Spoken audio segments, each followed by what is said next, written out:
Hello everybody, and welcome to my We Love Katamari reroll boosting mechanics tutorial. So boosting as your main speed option is very deep, and there are a lot of things that speedrunners keep in mind when boosting that are very unintuitive. So I wanted to make a tutorial just so I could list all of the things that we keep in mind, all of the things we know about boosting, so you can hopefully use it and learn how to speedrun We Love Katamari, or improve your speedruns at We Love Katamari. But I don't know, thank you for watching, and we're gonna get started. Alright, so first things first, we gotta talk about what boosting is. I imagine most people know what boosting is, but it's called the dash in the tutorial, and it's when you alternate from your sticks, well, looking like this to looking like this. By the way, this controller display will be in the bottom left of the whole tutorial, so you can always look at it to see what I'm doing. So you basically just do this really fast, and you boost. And the first thing to note about boosts are that there are 3 levels of boosts, as I like to think of them. So first, I guess we'll talk about, before the levels of boost even, we'll talk about the minimum amount you need to do to get a boost, which is just 3 flicks. So if you do 1, 2, 3, you get a boost. Which is kind of nice to know because the first level of boost is just 3 flicks and then neutral on the stick. So you're not holding the stick basically. So you do this. This is the minimum boost. And it's kind of like level 1 boosting. The next is you get into this boosting animation. So 3 flicks are a little bit more. But then you hold forward. This is a faster boost. And the third is called, I would call like a level 3 or boost to completion is like how I think of it. You basically just do the boost input until the boost comes out. And this is the fastest. And there's really this is kind of one of the main hurdles to overcome, and why I've gotten so good, honestly, is because I keep these 3 levels of boost in mind constantly, everywhere in the run. So what's important to know about level 1 boosting is you go the slowest, but you have a lot of control over Katamari, and you can stop on a dime basically. With a level 2 boost, you still have a lot of control, but it's a lot harder to stop. You see, you slide right off, stuff, which is very important. I'll show an example later, just in a bit, actually. And in a level 3 boost, you basically, you don't have as much control because you're going too fast, and stopping is also quite difficult. So, as for how you need to learn, what boost to do where, it would take a long time to, go over a run and, just show you all of the different boosts. It's better to just watch someone else do a run, and watch a top level runner do a run, and see what boosts are we doing where and why. And if a boost doesn't work out, like we fall off a cliff or something, maybe they should have done a different boost. So I like to just think you got to keep these 3 levels in mind and apply them where possible. And I'll show you an example. Alright, so here I'm going to show you one of the most practical examples of needing to keep these 3 levels of boost in mind. So in the any percent run, you basically find yourself here. You boost, you start picking up all these large buildings and stuff, and you go around, and you're here. Whoops, I didn't mean to flip. I meant to look like this. You want to go basically in a straight line to the back of those buildings. And so you think, well, I'm here, I might as well charge up a full boost. Or, let's be a little conservative. Let's do a level 2 boost. So you charge up a boost, you hold forward, and you go right off the edge of the cliff. This is very common. So this is why here is a perfect example of you should always just do a level 1 boost, because it's a lot faster than just no boosting. Go back here, and then you can start doing your full boosts and continuing on your way. So you need to constantly be thinking about what's the consequences of me doing this boost. One of the consequences I haven't even mentioned yet is level 1 boosts take a long time to start. Or, not a long time, but, there's an activation period. Where theoretically, you could just, go crazy on the sticks.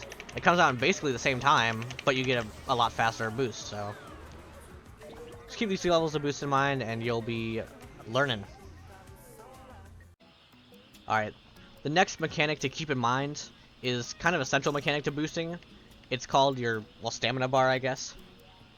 So the whole idea is that if you boost too much, so let me just go crazy here. Let me just boost, and I'm just doing lots of stick inputs, and you see I'm huffing. So at the bottom right, I'm saying phew, except for in PS2, KD, I believe, not even Wheel of Katamari, but he would say huff. And so that's the term we use, huffing. And the idea is that if you boost too much, you start huffing. I forgot to mention it, but it's kind of important. When you're huffing, you go really slow, even if you're just not boosting, and you're also not able to boost. So huffing is pretty bad. You might have noticed I only boosted like 2 times. So why did I start huffing? Well, because in Wheel of Katamari, there's kind of like a central thing that you have to keep in mind, which is that after a boost, if you're moving the stick inputs a lot, you're just gonna start huffing very fast. You see, I only boosted once there, but because I just kept wailing on the sticks, it used up all my stamina meter. So you'll see what a lot of, pro Wheel of Katamari runners do is they'll boost and they'll hands off. Even if you do a full boost, after the full boost, I'm not touching the sticks for like a half second. So what I'll be doing is, let's just say I have to, let me find it. Okay, so I had to go up here. And so I'm going to boost, but then I have to start turning. So I'll boost, hands off, and then I'll start turning. That's a kind of bad example. Hold on. I'll show you a better one with the fully charged boost. Like that. I wouldn't want to start turning too soon after finishing the boost because, yeah, you'll just use up all your stamina meter. So, yeah, very important to keep this in mind. As you play the game more, you'll start to have an intuitive sense of where your stamina meter's at and how far you can push it. But yeah, I don't have really a good example, except for this level. Just doing this level naturally, you'll run out of stamina fast. So this is a good one to practice your stamina usage. But we're going to go on into air boosting now. See ya. And in the last segment was the idea of snaking. This is something that's very common in Katamari Damacy runs, and, well, Katamari Damacy reroll, mostly, since it's a game that people speedrun. But the idea is that, after a boost, you want to be, like, going back and forth, gently rocking, just to keep your, stamina, or not your stamina, sorry, to keep your speed. And this is useful, especially here, but just as I mentioned in the last segment, you want to do it a little bit after the boost comes out. If you do it immediately, like you would do in reroll, you're using a lot of stamina. So, that's snaking. Alright, so what is an air boost? Well, it is a boost in the air. You can just do this in this game. You could in Katamari Damacy or Katamari Damacy reroll. But yeah, you can just boost. You can do it multiple times even. I guess that second one technically came out as an air boost, as I bounced up. But this is important to keep in mind because you do go faster in the air than just, falling. It is slower than a boost on the ground though. And this kind of comes into effect when you do landing boosts, which I'll talk about in a moment. But first I want to show you the most practical example, which is clearing a ledge. Alright, so let's say you're in as large as possible 2 or as large as possible 3, and you gotta leave the apartment and go out into the town. This is the most practical example of an air boost, because as you come down here, there is a ledge. Let me see if I can get an angle on it. Well, there's a ledge down there. So usually you just hold forward, fall down the ledge, and then you fall down off of the ledge onto the ground. But this is somewhere where you always want to get off, boost in the air, and clear this first ledge so you go directly onto the ground, and it's much faster. So keep that in mind for ALAP 2 and ALAP 3. And right here you can do another tech called the landing boost, which I will talk about in a second. So anywhere that you fall down, you want to land in a boost, because boosting on the ground is fast, and boosting in the air is kind of slow. So what you do is you charge up a boost in the air, and you time it so that the boost activates just as you hit the ground. So this is a good example right here. The ledge on ALAP 2 and ALAP 3 that I was talking about a second ago is also a good example. That ledge over there. But if you get the spawn, just hold forward, charge up a boost. The idea is you land in a boost. And you see that? You get full boost speed after rolling off a ledge, which is very nice. Of course, this isn't the route for A-Lap 2, but I'm just showing it off. Next thing we'll be talking about is, there's not really a name for it, but I guess I'm going to call it, like, boost floating.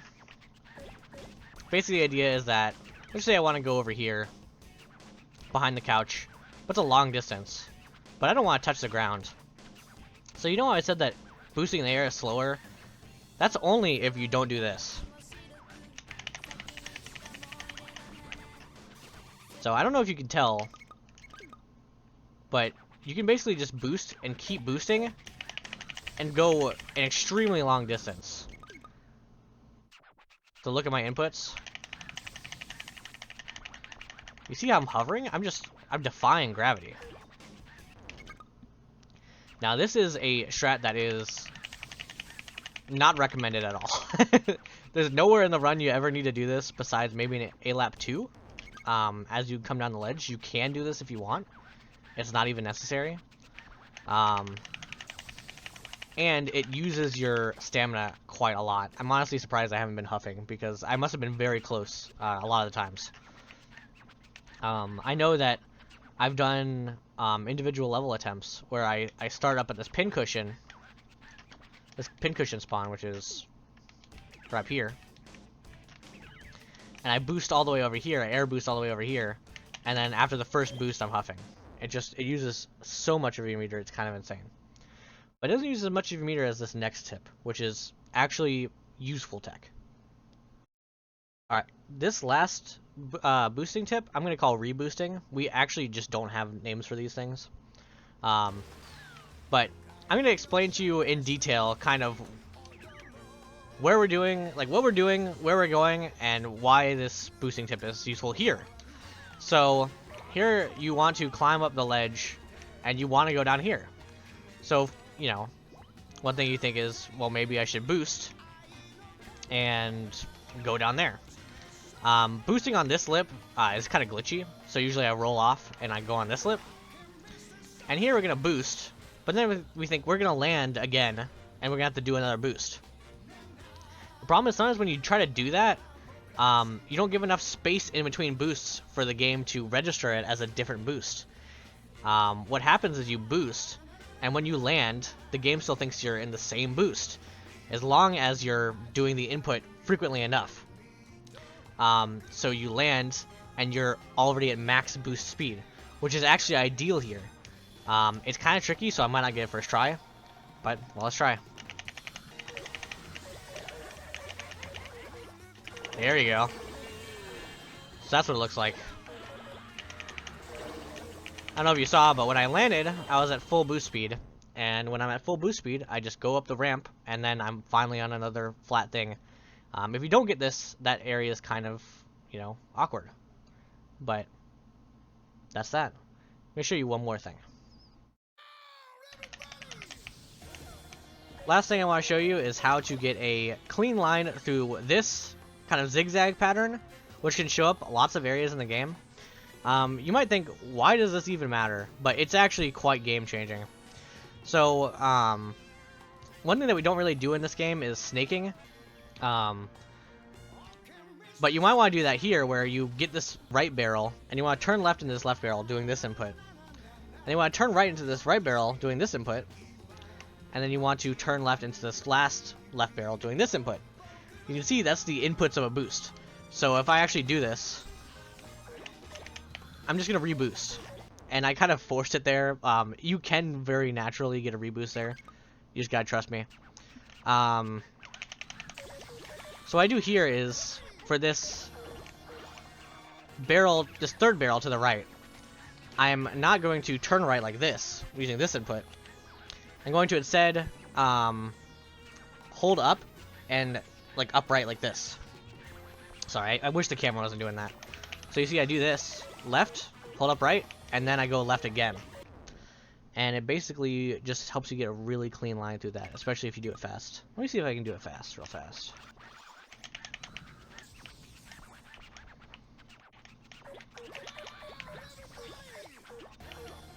Something like that is ideally how you want to take that corner.